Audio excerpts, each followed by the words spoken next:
Bakit mas gusto nating kumain sa restaurant kung saan maraming tao?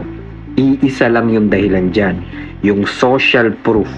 Isa sa pinakamakapangyarihang tool sa sales ay hindi ang pinakamagandang script. Hindi rin yung pinakamurang presyo, kundi yung tinatawag na social proof.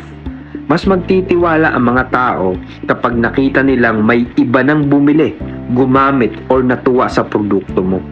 Kaya kung gusto mong mas mapadaling makapag-close ng clients, huwag puro features ang ipakita mo. Ipakita mo yung resulta, yung experience ng mga bumili na sa'yo. At kung may numbers ka, ipakita mo kung ilang clients na yung natulungan mo.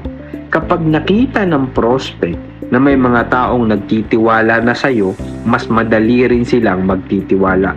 Remember, people are often persuaded not only by what you say, but by what others say about you. Kaya gawing bahagi ng bawat sales presentation yung tinatawag na social proof.